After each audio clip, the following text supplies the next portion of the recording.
সেদিন লাজা নামক জাহান্নামের দরজা দিয়ে যাদেরকে প্রবেশ করানো হবে তাদেরকে আল্লাহ পাক বলছে তাদু মান আদবারা ওয়া তাওয়াল্লা।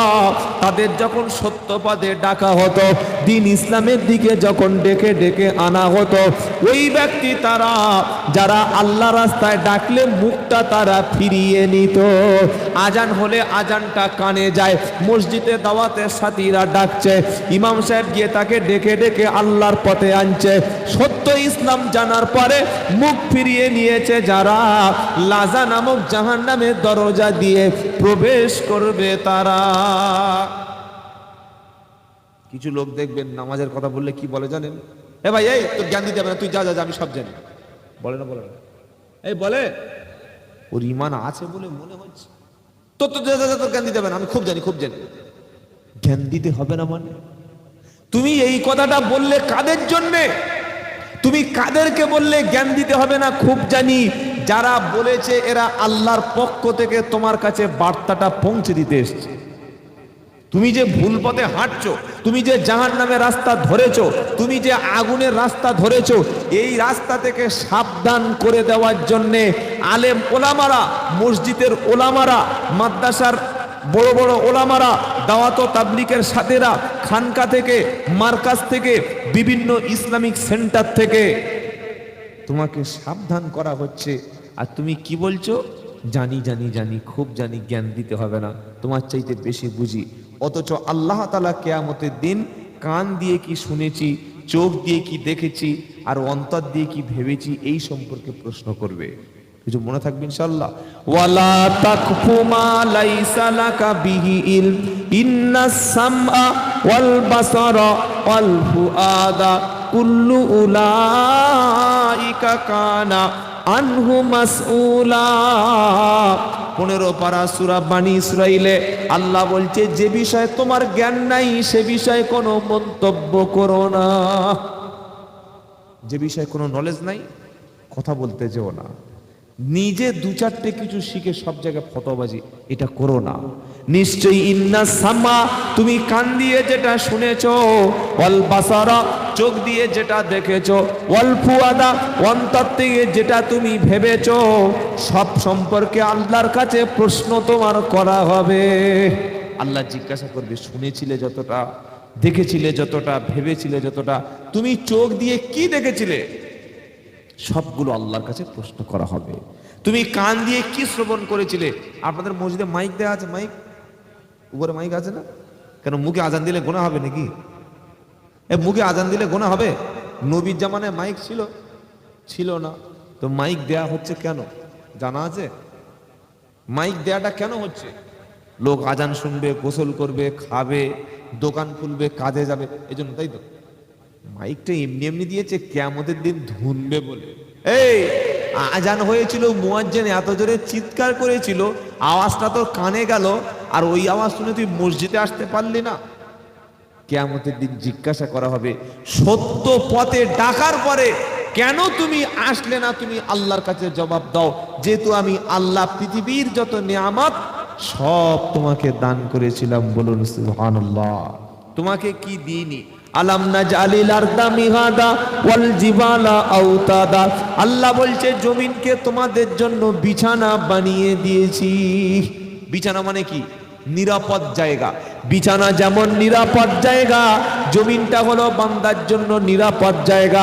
আপনারা যে মাটির উপর বসে আছেন, এই মাটির তলায় কি আছে জানেন? কি আছে বলুন তো দেখি। কেঁচো? পানি। পানির তলায় কি জানেন না? আগুন। আল্লাহু আকবার। কত আগুন! পৃথিবীতে এমন কিছু আগ্নেয়গিরি আছে, পাহাড়ের মাথায় বিশাল বড় বড় গর্ত রয়েছে, তাদের বলা হয় জীবন্ত আগ্নেয়গিরি।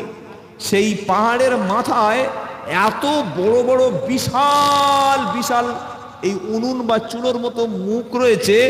একবার যদি আগুন বার হয়, বারাইপুর, এদিকে সূর্যপুর, এদিকে মগরাহাট, এদিকে আপনার মোটামুটি 20-30-40 কিলোমিটার রাস্তা, বারাইপুর ক্যানিং থানা, তারপরে আপনার এদিকে জয়নগর, এদিকে যত জায়গা আছে এতটার জায়গা, একবার আগুন সেই মুখ থেকে উঠে পুরো এলাকাটা কয়েক কিলোমিটার পুরো হয়ে আগুন গ্রাস করে হাজার হাজার ঘর বাড়ি গাছপালা সব কিছু ধ্বংস করে দেয়।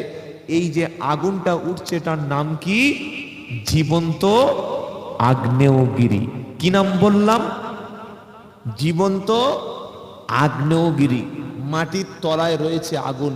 আল্লাহ বলছে আলাম নাজআলিল আরদা মিহাদা, আমি আল্লাহ পৃথিবীকে তোমাদের জন্য কি বিছানা করে দিইনি? মাটির তলায় রয়েছে আগুন, আবার পৃথিবীটাও ঘুরছে। বিশ্বাস হচ্ছে? বিশ্বাস হচ্ছে আপনাদের পৃথিবী ঘুরছে? বয়স্ক লোক মনে করছে খ্যাপা কোন মৌলবী রে, পৃথিবী ঘুরছে, আমার বসে আছি কিভাবে? কি বুঝলেন? কোরআনে আছে পৃথিবী ঘুরছে। পড়েছেন কোনোদিন? সূরা ইয়াসিন পড়েন নাই? এই ইয়াসিন পড়েছেন না পড়েন নাই? লাশামসু ইয়ামবাগি লাহা আন তুদরিকাল কমার ওয়ালাল লাইলু সাবিকুন নাহার ওয়া কুল্লুন ফি ফালাকি ইয়াসবাহুন। এটা ইয়াসিন শরীফের মধ্যে আছে বলে মনে হচ্ছে? আছে না? লাশামসু ইয়ামবাগি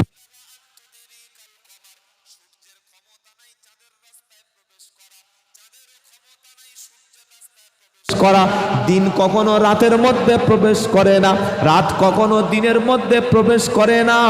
ওয়াকুল্লুন ফি ফালাকি ইয়াসবাহুন, আল্লাহ পাক বলছে যা কিছু আছে সব কিছু ঘুরছে, সব কিছু নিজ নিজ কক্ষপথে ঘুরছে। বলুন সুবহানাল্লাহ।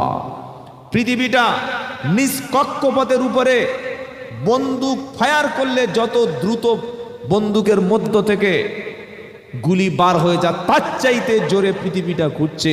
এই পৃথিবীর তলায় রয়েছে আগুন, মাথার উপরে কি আছে? সূর্য। মাথার উপরে জোরে বলেন। 10-12 দিন আগে আপনাদের এলাকায় গরম ছিল? ছিল? যারা চুপচাপ আছে সব মধ্যে এসি ঘরে ছিল নাকি? গরম ছিল না? 42 ডিগ্রি। আল্লাহু আকবার। সাদা সাদা লোকগুলো দেখি পুড়ে বাঁদরের মতো কালো হয়ে গেছে। তুই এরকম হয়ে গেলে কি করে? হ্যাঁ, রোদে বার হতে পারি না, খালি এসি লাগাচ্ছে, এসি সব খালি এসি কিনছে। হা হা হা, কত এসি লাগাবে? বিজ্ঞানীরা বলছে যত দিন যাবে প্রতিটা বছর বিশ্ব উষ্ণায়ন বাড়ছে, 1 থেকে 2 ডিগ্রি টেম্পারেচার বাড়বে। এবছর সবচাইতে বেশি কত ছিল জানা আছে? 45.6। সেটা হচ্ছে মেদিনীপুরের কলাইকুণ্ডু বলে জায়গা আছে, 45 ডিগ্রি। আমাদের এখানে 43, আপনাদের এখানে কি? তো এই 43-এ কেমন লেগেছে? সূর্যটা কত দূর আছে জানেন? 9,30,00,000 মাইল দূরে। বিজ্ঞানীরা বলছে আল্লাহ এত বড় হিকমতওয়ালা, যে সূর্যটা 9,30,00,000 মাইল দূরে রেখেছে, ওই সূর্যটা ওই জায়গা থেকে যদি আর একটু পৃথিবীর কাছাকাছি এনে দেয়, পৃথিবীটা জ্বলে পুড়ে ছাই হয়ে যাবে, মানব জগৎ বাঁচবে না। বলুন সুবহানাল্লাহ। কোরআন পড়বেন, মাঝে মাঝে ওলামাদের জিজ্ঞাসা করবেন যে আল্লাহ কি বলতে চাইছে। আল্লাহ কি বলছে? আলাম নাজআলিল আরদা মিহাদা, আমি কি জমিনটাকে তোমাদের জন্য নিরাপদ বিছানা বানাই নাই? খালি একটা আয়াত সকাল পর্যন্ত ব্যাখ্যা করলে শেষ হবে না। পৃথিবীর মধ্যে তলায় রয়েছে আগুন, পৃথিবীর মধ্যে মানুষকে বাঁচানোর জন্য আল্লাহ পাক দিয়েছে অক্সিজেন। বলুন সুবহানাল্লাহ। মানুষ চাঁদে যাচ্ছে, যায় না? মঙ্গল গ্রহে যাচ্ছে, সেখানে বাঁচার জন্য অক্সিজেন কিন্তু নাই।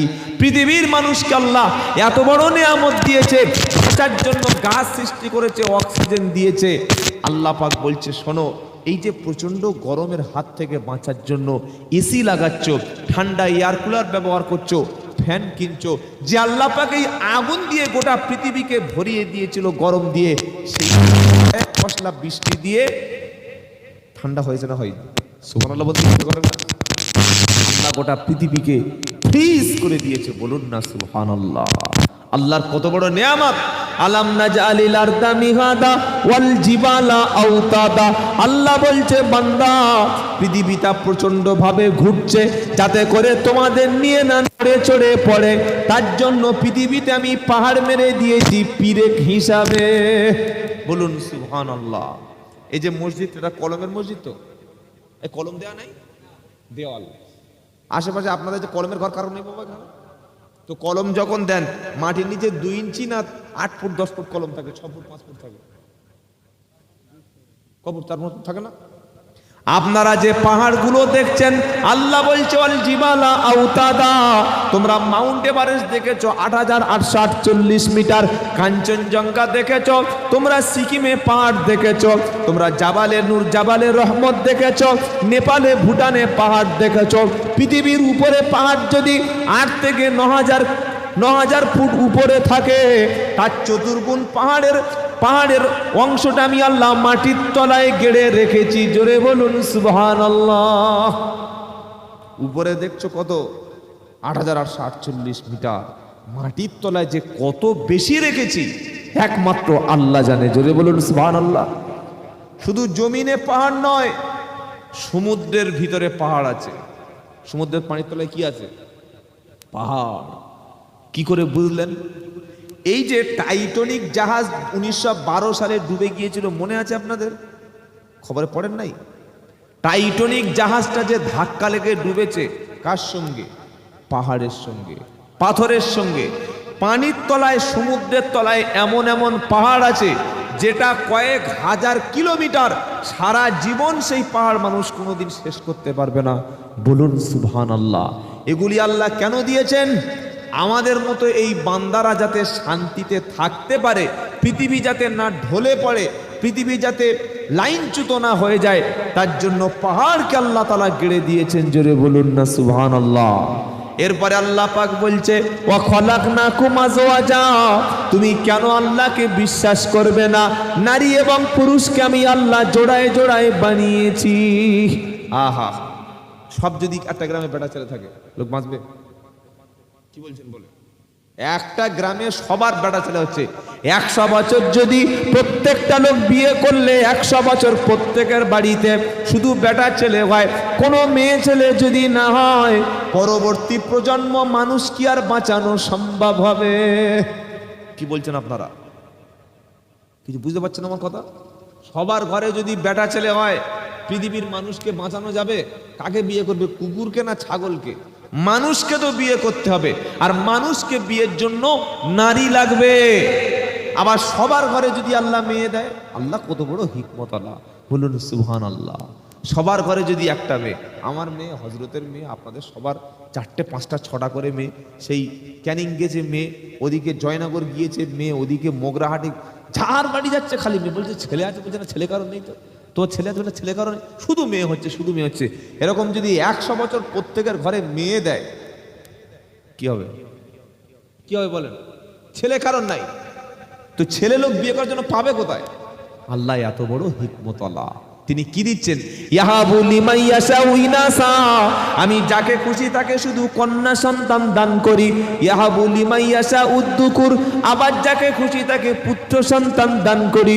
আও ইউজাউবিদুহুম দুকরানা ওয়া ইনাসা, আবার আমি আল্লাহ যাকে খুশি কন্যা এবং পুত্র দুটো আমি দান করি। ওয়ায়াজালু মাইয়াশাউ আকিমা, আবার যাকে খুশি আমি ছেলে মেয়ে কিছুই আমি দিই না।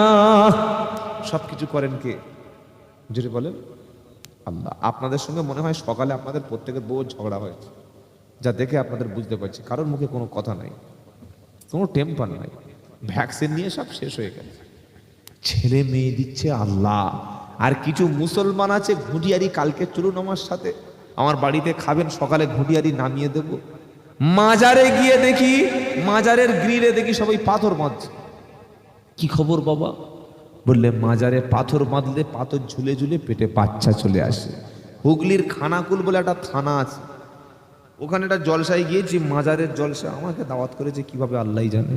তো যাই হোক, গিয়ে দেখি ইমাম সাহেব বসে আছে, আমাদের এই জয়নগরের সাইডে বাড়ি ইমাম সাহেবটা, ওইদিকে 16 বছর ইমামতি করছে। মসজিদের সামনে মাজার আছে, রাত 9টা বাজলে বাড়ির বউরা, বাড়ির মেয়েরা চলে আসে, ওই মাজারে এসে শুয়ে পড়ে, আর সকালবেলা উঠে চলে যায়।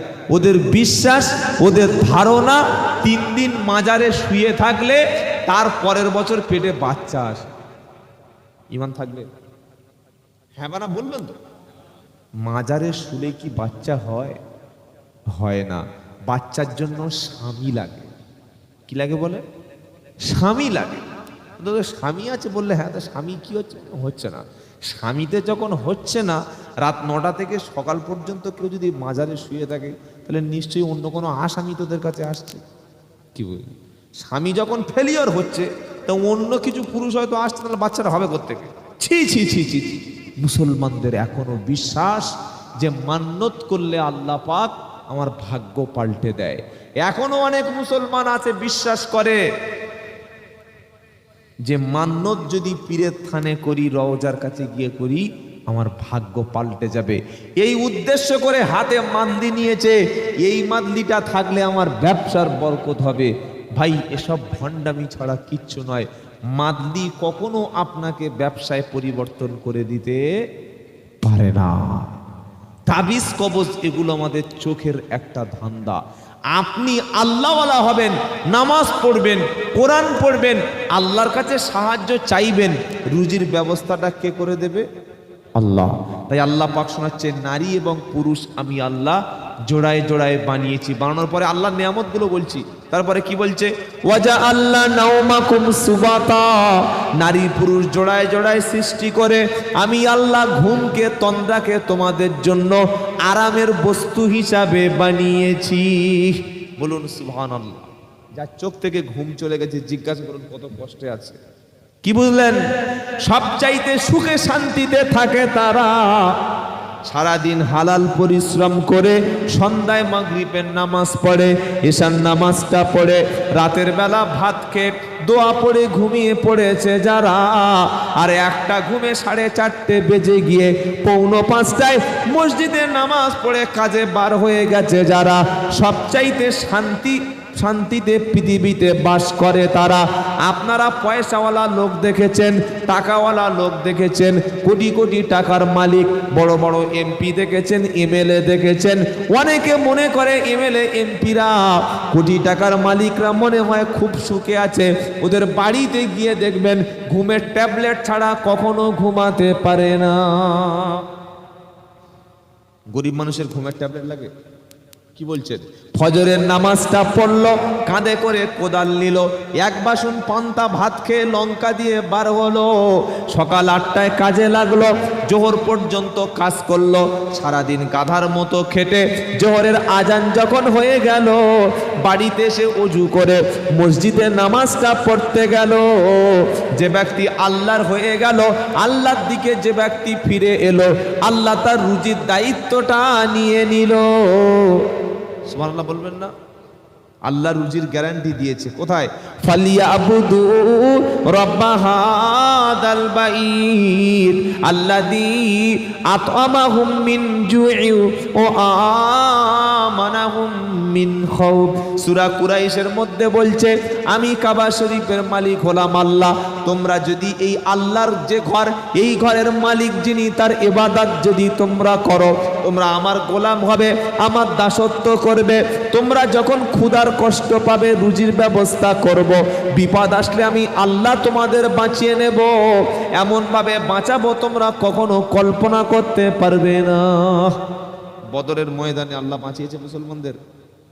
কি বলছেন? 313 জন কাফেরদের হাজারের উপরে আল্লাহ বাঁচিয়েছে, বাঁচান নাই? বাঁচিয়েছে। তো এখন আল্লাহ আছে, কিন্তু সেই ফেরেশতারা আর নেই, সব মরে গেছে। আর ফেরেশতারা বেঁচে আছে। তো ফেরেশতা যদি সত্যিকারে বেঁচে থাকলো, তো ফিলিস্তিনে বোম মারছে, ফেরেশতা আসছে না কেন? কি বলছেন? কি এটা বিশ্বাস হচ্ছে আপনাদের? 313 জন বদরে ছিল, কাফেরদের 1000 ছিল। আল্লাহ যদি 313 জনের জন্য 5000-এর অধিক ফেরেশতা পাঠাতে পারে, তো আজকে 200 কোটি মুসলমানের মধ্যে 12 লাখ মুসলমানদের বোম মারছে, তো ফেরেশতারা কোথায় গেছে? আমেরিকায় গেছে? ফেরেশতারা ঘুমোচ্ছে না ফেরেশতারা সে মরে গেছে? ফেরেশতাও আছে, আল্লাহও আছেন, কিন্তু সাহায্য বা মদতটা কেন আসছে না? কোনোদিন প্রশ্ন করেছেন যে এত মুসলমান মরছে, আল্লাহ কেন কিছু বলছে না কেন? কি বলছেন বলুন? আমরা কি করছি? আল্লাহ ফিলিস্তিনের মুসলমানদের বাঁচাও, দোয়া করি না? কথা বলে না। একদিকে বলছি আল্লাহ ফিলিস্তিনের মুসলমানদের বাঁচাও, বাইতুল মুকাদ্দাস আল্লাহ আপনি হেফাজত করুন, অপর দিকে ইসরায়েলের মাল খাচ্ছে। কিসের মাল? এই যে মাজা, ফান্টা, কোকাকোলা, পেপসি, 7 আপ, এগুলো কোথাকার মাল? সৌদি আরব থেকে আসছে, মদিনার মাল, ভারতের মাল। আপনি একদিকে দোয়া করছেন আল্লাহ ফিলিস্তিনের মুসলমানদের বাঁচান, আর একদিকে ইসরায়েলের মাল খাচ্ছেন। তাহলে ক নম্বর মুসলমানের ছানা ভেবে দেখেছেন? ভাই টোনটা একটু মাইক, টোনটা একটু বাড়াও। এই বাবা, কিছু বুঝতে পেরেছেন? একদিকে বলছে আল্লাহ ফিলিস্তিনের মুসলমানদের বাঁচাও, আর একদিকে যদি ইসরায়েলের মাল খাই, তাহলে আমরা কি আমাদের জাতির সঙ্গে বেঈমানি করছি না? আপনি মাজা খাচ্ছেন, 7 আপ খাচ্ছেন, ফান্টা খাচ্ছেন, কোকাকোলা খাচ্ছেন, 100 টাকার মাল খেলে এর 50 টাকা যাচ্ছে কিন্তু ইসরায়েলে। কাল থেকে ঠান্ডা খাওয়ার আগে ভেবে খাবেন যে মালটা খাচ্ছি কি আমি। কথা মনে থাকবে ইনশাল্লাহ? এই কথা মনে থাকবে ইনশাল্লাহ? তাহলে প্রশ্ন, উত্তর থাকলে জানা থাকলে বলুন, যে আল্লাহ বদরে ওহদে ফেরেশতা পাঠিয়েছিল বদরের ময়দানে, সেই আল্লাহ ফিলিস্তিনে কেন পাঠাচ্ছে না? কি উত্তর আছে বলেন? কেউ বলতে পারবেন? উত্তর আছে? আল্লাহ তো ওয়াদা মুমিনকে বাঁচাবো, ওয়ালা তাহিনু ওয়ালা তাহজানু ও আনতুমুল আলাউনা ইন কুনতুম মুমিনিন। ওয়াদা কার? জোরে বলেন। আল্লাহ কোনোদিন মিথ্যা কথা বলে? নাউজুবিল্লাহ। আল্লাহ কি আমাদের প্রধানমন্ত্রীর মতো 2 কোটি চাকরি দেবো, 15 লাখ টাকা দেবো? বলেছিল না? বলে নাই? আহা হা, নেতাদের কত মুখ ভর্তি ওয়াদা। ভোটের আগে ভাইরা ওয়াদা দিয়ে ভরিয়ে দেবে সব নেতা। আল্লাহ কিন্তু ওই রকম না। ওয়াদাল্লাহি হাক্কু ফালা তাগুররান্নাকুমুল হায়াতুদ দুনিয়া। আল্লাহ সত্য কথা বলে, সত্য ওয়াদা দেয়। আল্লাহ বলছে ওয়ালা তাহিনু ওয়ালা তাহজানু ওয়া আনতুমুল আলাউনা ইন কুনতুম মুমিনিন। 4 পারা সূরা আল ইমরানের 139 নম্বর আয়াত। তোমরা চিন্তা করো না, তোমরা হতাশ হও না, ভেঙে পড়ো না, টেনশন করো না। আমি আল্লাহ তোমাদের জয়ী করব, আমি আল্লাহ তোমাদের বিজয়ী করব। আমি আল্লাহ কাফের মুশরিকদের উপরে তোমাদের ক্ষমতা দান করব। তবে শর্ত হলো তোমাকে মুমিন হতে হবে। কি হতে হবে? মুমিন। মুমিন মানে কি? মাথায় সাদা টুপি, 4 মিটার কাপড় একটা কিনলাম, নামাজ পড়লাম, রোজা করলাম, হজ করলাম, মুমিন। তাই তো? মুমিন হওয়ার জন্য সূরা আনফালে 5টা কোয়ালিটি লাগে। ইন্নামাল মুমিনুনা আল্লাযিনা ইযা যুকিরাল্লাহু ওয়াজিলাত কুলুবুহুম। মুমিন হওয়ার জন্য প্রথম কোয়ালিটি হলো আল্লাহর নাম স্মরণ হলে ওই ব্যক্তির মধ্যে একটা যন্ত্রণা তৈরি হবে, অন্তরটা তার কেঁপে যাবে। আল্লাহর নাম যখন তার সামনে উচ্চারণ হবে, ঈমানদার ব্যক্তির অন্তর তখন কম্পন তৈরি হবে। 2 নম্বর, ওয়াইদা তুলিয়াত আলাইহিম আয়াতু জাদাতহুম ঈমানা। তার সামনে যদি কোরআনের কোনো আলোচনা হয়, সে যখন কোরআন তেলাওয়াত করবে, সে ব্যক্তির ঈমানটা বেড়ে যাবে। 3 নম্বর হলো ওই ব্যক্তি জাদাতহুম ঈমানা ওয়া আলা রাব্বিহিম ইয়াতাওয়াক্কালুন। ঈমানদার আল্লাহর উপরে ভরসা করবে। কার উপরে ভরসা? জোরে বলো। আল্লাহর উপরে ঈমানদার ভরসা করবে। 4 নম্বর হলো আল্লাযিনা ইউকিমুনা সালাত। ঈমানদার নামাজ কায়েমকারী হবে। 5 নম্বর হলো ওয়া মিম্মা রাযাকনাহুম ইনফিকুন। আমি আল্লাহ তার যে সম্পদ দিয়েছি, এই সম্পদটা আমার রাস্তায় দান করবে। এই 5টা কোয়ালিটি যার মধ্যে আছে, উলাইকা হুমুল মুমিনুনা হাক্কা। ওই ব্যক্তি হলো খাঁটি মুমিন। খাঁটি মুমিনের কোয়ালিটি 5টা। খাঁটি মুমিনের কোয়ালিটি হলো 5টা। আল্লাহর উপরে তাওয়াক্কুল যদি আমরা বিশ্বের মানুষ করতাম, কখনো আমরা সুদের কারবারের সঙ্গে জড়াতাম না। আল্লাহর উপরে তাওয়াক্কুল যদি মুসলমানের থাকে, কখনো মুসলমান 2 নম্বরই কথা বলতে পারে না। সব চাইতে ঠকবাজ জাতি এখন মুসলমানেরা। কি বলছেন আপনারা?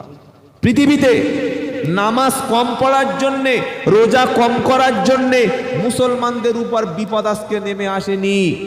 বিপদ নেমে এসছে আমাদের চরিত্রটা আজকে 2 নম্বর হয়ে গেছে। মসজিদে বসে বলছে, ভাই 2 কাঠা জায়গা বিক্রি করবো, নিবি? আচ্ছা, এই বক্সটাকে আমাদের একটু সামান্য ঘোরানো যাবে? কেউ আছে? একটু সাউন্ডটা কষ্ট হচ্ছে, কথা বল। মসজিদে বসে কি ওয়াদা করছে বলেন? এই যে মসজিদে বসে বলছে, ভাই ওই ঢালাই রাস্তার কাছে 2 কাঠা জায়গা আছে, কিনবি? বলছে কত করে? কত করে দিবি? না তুই কত করে বিক্রি করি বল? 3 লাখ টাকা। মসজিদে বসে কিন্তু কথা হচ্ছে, ভাববেন ভালো করে। 3 লাখ বলছে, হ্যাঁ একটু কম হবে না? 2.5 করে দিবি। 2.5 করে যদি 2 কাঠা জায়গা হয় কত? জোরে বলেন। 5 লাখ টাকা। চার দোকানে গল্পটা শুনেছে যে সেলিম 2 কাঠা জায়গা বিক্রি করছে। ক কাঠা? জোরে বলেন। 2 কাঠা জায়গা। এত সুন্দর বক্স উপরে রেখে আর আমার দিকে হায় হায়, মাল কোথায় তুলে দিয়ে যাবো উপরে একবার। আল্লাহু আকবার। মসজিদে বসে কথা হচ্ছে, ভাই 2 কাঠা জায়গা 5 লাখ। চায়ের দোকানে একজন বলছে সেলিমের বাপের দিবি না, আমি 6 লাখ টাকা দিচ্ছি, আমার জায়গা দে। এর কথা থাকবে? এর কথা থাকবে? হ্যাঁ না বলবেন তো? ক নম্বর মুসলমান? তোমার দাড়ি আর টুপি তাহলে কি কাজে লাগলো বলো? দাড়ি টুপি পাঞ্জাবি তোমার কি কাজে লাগলো? তুমি মসজিদে বসে কথা দিলে যে 2 লাখ টাকা ভাই 5 লাখ টাকা 2 কাঠা জায়গা তোর ছাড়া কাউকে দেব না, এই দাড়ি এই পাঞ্জাবি এই টুপিতে তুমি তাহাজ্জুদ পড়ো, তুমি সেই ব্যক্তি 6 লাখ টাকা জায়গা পেয়ে 1 লাখ টাকা বেশি লাভে তুমি দিয়ে দিয়েছ। তুমি যদি আল্লাহর কাছে হাত তুলে বলো, আল্লাহ ফিলিস্তিনের মুসলমানদের বাঁচাও, ফেরেশতা ফিলিস্তিনে আসবে? ফেরেশতা আসবে? তোমার দোয়া তো উপরে পৌঁছাচ্ছে না। ছেলে মেয়ে কথাবার্তা কমপ্লিট হয়ে গেল, ভালো ছেলে, সব ঠিক আছে, অন্য এক জায়গাতে একটা চাকরিওয়ালা ছেলের সম্মান দিল, এই লাইনটা কেটে দিয়ে ওই ছেলের সঙ্গে বিয়ে দিল। এই চিটিংবাজি কারবার চলছে না? চলে না? কি বুঝলেন? ব্যবসা করার সময় সৎ এবং সততার সঙ্গে যদি মুসলমানরা আজকের ব্যবসা করত, আল্লাহ তাআলা গোটা পৃথিবীর সম্পদ মুসলমানদের হাতে দিয়ে দিতেন। সুবহানাল্লাহ বলতে ইচ্ছা করে না? সবজি বাজার, সূর্যপুর বাজার, তাই তো? কত বড় মার্কেট, বিশাল বড় মার্কেট না? বারাইপুরের মধ্যে বিশাল বড় মার্কেট। 100-র মধ্যে 95টা মুসলমান মাল বিক্রি করে। মানুষকে মাল বিক্রি করার সময় বলে এক, আর বিক্রি করার ভিতরে দেওয়ার সময় মালটা দেয় এক। এখানে ইমানের সততার দরকার ছিল না? ছিল না? এখানে ইমানের প্রশ্ন তো মুসলমান ফেল করেছে। আল্লাহ পাক কেন ফেরেশতা ফিলিস্তিনে পাঠাচ্ছে না ভাববেন। আল্লাহর ওয়াদা ছিল, ওয়ালা তাহিনু ওয়ালা তাহজানু ওয়া আনতুমুল আউলাউনা ইন কুনতুম মুমিনিন। তুমি চিন্তিত হয়ো না, তুমি হতাশ হয়ো না, তুমি ভেঙে পড়ো না, আমি আল্লাহ তোমাকে জয়ী করব যদি তুমি মুমিন হতে পারো। মুমিনের 5টা কোয়ালিটি। 1, আল্লাহর নাম শুনলে অন্তরে কম্পন সৃষ্টি হবে। নাম্বার 2, কোরআন তেলাওয়াত করলে তার ঈমান বাড়বে। নাম্বার 3, আল্লাহর প্রতি তার ভরসা থাকবে। নাম্বার 4, ঈমানদার ব্যক্তি কখনো বেনামাজি থাকবে না। বাবরি মসজিদ, রাম মন্দির হচ্ছে, খুব কষ্ট হচ্ছে, তাই না? এই কষ্ট হচ্ছে মুসলমানদের। বাবরি মসজিদটা চলে গেছে গো, রাম মন্দির হচ্ছে গো, কি সর্বনাশ মোদি করলো গো। আপনার মসজিদটা 10 বছর পরে হবে না, কি গ্যারান্টি আছে? টাইলস, এসি, দামি দামি কাঁচ, দামি দামি গ্লাস মসজিদে লাগিয়েছে। মসজিদের আসল খোরাক তো হচ্ছে নামাজি। সে নামাজি কই? ফজরের সময় সালাম ফিরিয়ে দেখো 60 বছর 70 বছর 75 বছরের বৃদ্ধগুলো। কেন? পাড়ার জন ছেলেগুলো কি সব জেলখানায় আছে? পাড়ার জন ছেলেগুলো সব কি জাহান্নামে চলে গেছে? কেন আমরা আমাদের ছেলেদেরকে আল্লাহ রাস্তায় আনতে পারছি না? আমি বাপ হিসাবে আমার দায়িত্ব কি পালন করছি? প্রথম যে ভুলটা করেছি সেটা, সন্তানকে আমি ইসলাম শিক্ষা দিইনি। প্রথমে আমি বলেছিলাম যে দুনিয়ার শিক্ষা আমরা দিয়েছি, আমার ছেলে ডাক্তার হবে, মাস্টার হবে, ইঞ্জিনিয়ার, ব্যারিস্টার হবে, কিন্তু আল্লাহর নবী বলল সবচাইতে ধিক্কৃত ব্যক্তি কিয়ামতের দিন সে, সন্তানকে দুনিয়াতে আল্লাহ চেনাই নিজে।